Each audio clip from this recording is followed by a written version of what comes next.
मैंने धीरे से रिया की साड़ी का पल्लू उसके कान के पास से नीचे खींच दिया। मेरी उंगलियों ने उसकी कोमल त्वचा को छुआ। रिया ने अपनी आंखें बंद कर ली और मेरा स्पर्श महसूस किया। हमने एक दूसरे को करीब खींचा और एक दूसरे के शरीर पर चिकोटी काटी। हमारा यह पल बेहद खास था, जहां प्यार और आकर्षण एक साथ आ गए। ठंडी हवा में हमारे अंग एक दूसरे को गर्म रखते थे। अब हमने एक तंबू में सोने का फैसला किया। मैंने रिया को गोद में लिया और तंबू में सो गया। तंबू में मैं और रिया एक दूसरे की बाहों में सो रहे थे। हमारे शरीर के स्पर्श ने हमें गर्म कर दिया। धीरे धीरे हमारा कार्यक्रम शुरू हुआ। कार्यक्रम खत्म होने के बाद हम दोनों सो गए। सुबह उठकर हमने एक दूसरे की आंखों में देखा।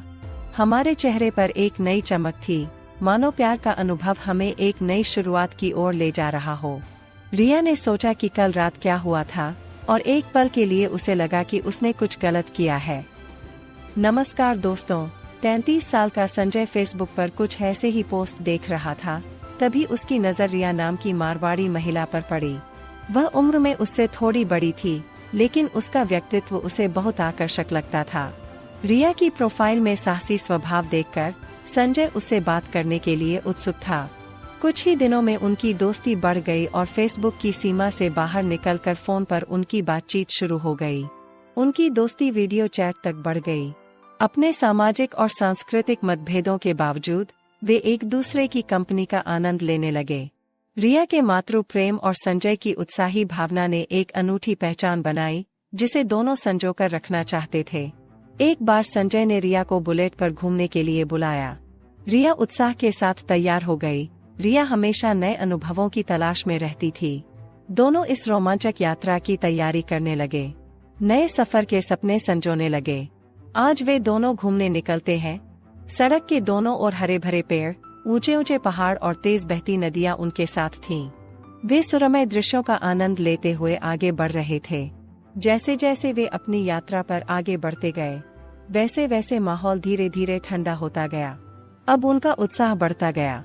सड़क पर लेह के पास पहुंचते समय संजय और रिया को ठंड लगने लगी। रिया ठंड से कांप रही थी। संजय ने मुस्कुराते हुए उसकी ओर देखा और पूछा, रिया, क्या तुम्हें ठंड लग रही है? रिया ने सिर हिलाया। तब संजय ने धीरे से उसे अपने पास खींच लिया और कहा, मुझे पकड़ो, तुम गर्म हो जाओगी। रिया ने बैठते हुए अपना हाथ संजय की जांघ पर रख दिया और उसे कसकर पकड़ लिया। रिया के शरीर का स्पर्श होते ही संजय को एक अलग अनुभूति हुई। रिया के नाजुक स्पर्श से उसका मन घूम गया और उसे उसकी निकटता और भी अधिक अच्छी लगने लगी।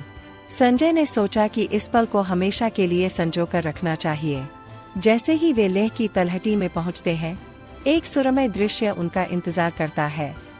हिमालय पर्वतमाला नीले आकाश के साथ मिलकर एक अद्भुत दृश्य उत्पन्न करती है।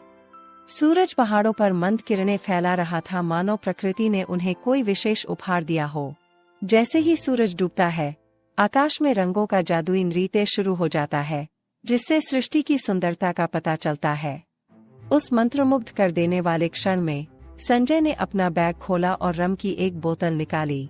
रिया की ओर मुस्कुरा कर देखते हुए बोला, रिया, आज हम मिलकर यह बोतल खत्म करते हैं। रिया मुस्कुराकर सहमत हो गई और दोनों उस ठंडी शाम को रम का आनंद लेने लगे। दोनों ने तंबू लगाया और अंदर घुस गए। बाहर की कड़कड़ाती ठंड के बावजूद तंबू में आरामदायक गर्माहट थी। संजय ने 2 गिलास रम भरे और एक रिया को देते हुए मुस्कुराते हुए कहा, चलो आज इस खास पल का आनंद लेते हैं। उन्होंने एक दूसरे को देखा और खुश हुए। रिया के चेहरे पर इस खूबसूरत रात के लिए खुशी की लहर थी और दोनों ने ठंडे माहौल में एक दूसरे की कंपनी का भरपूर आनंद लिया। जैसे ही दोनों ने रम पी, उन्होंने अपने जीवन की कई चीजों के बारे में बातचीत की। रिया ने खिलौनों सहित अपने बचपन की यादें साझा की। संजय ने अपने भविष्य के सपनों पर चर्चा की, जिसमें रोमांच, यात्रा और नए अनुभव शामिल थे। जैसे जैसे रम का प्रभाव बढ़ता गया, संजय और रिया एक दूसरे के प्रति आकर्षित होते गए।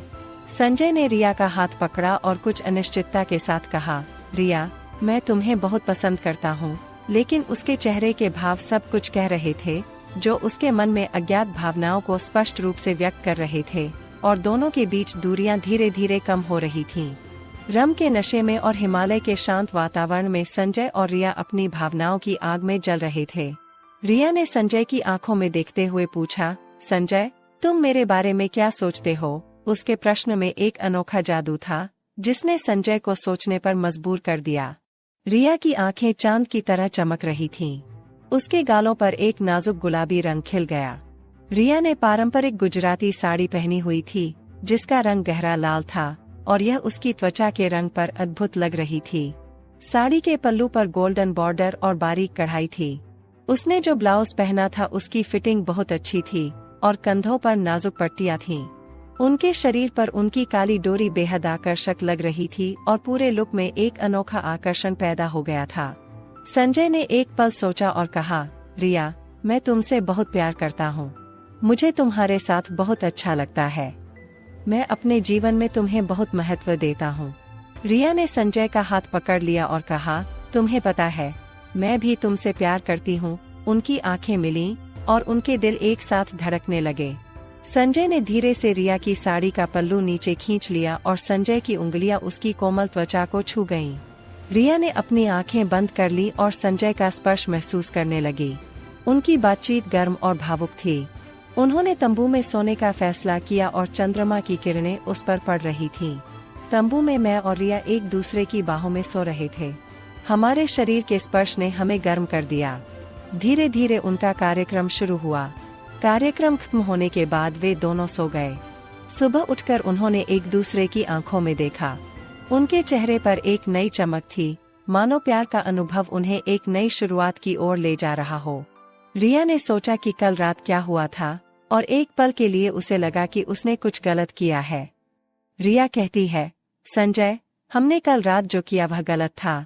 रिया ने अपने चेहरे के बाल साफ करते हुए कहा, मुझे भी ऐसा ही लगता है, लेकिन मैं तुम्हें बहुत पसंद करता हूँ।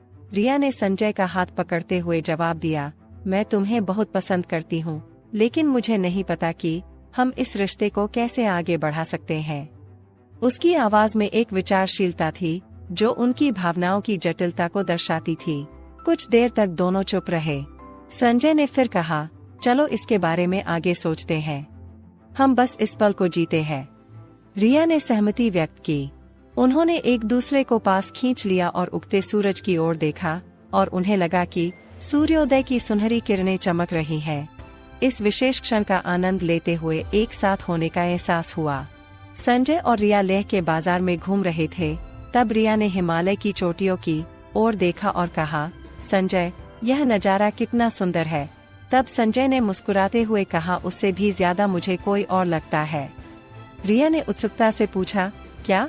संजय ने उसकी आंखों में देखा और कहा, तुम्हारा चेहरा, तुम्हारी सुंदरता इन पहाड़ों की चोटियों से भी अधिक आकर्षक है।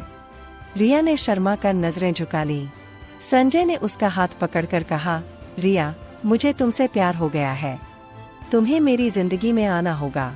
रिया ने संजय की ओर देखते हुए कहा, संजय, मेरे मन में भी कुछ है। मुझे भी तुमसे प्यार हो गया है, लेकिन हमारे बीच एक बड़ा अंतर है। मैं तुमसे बहुत बड़ी हूँ।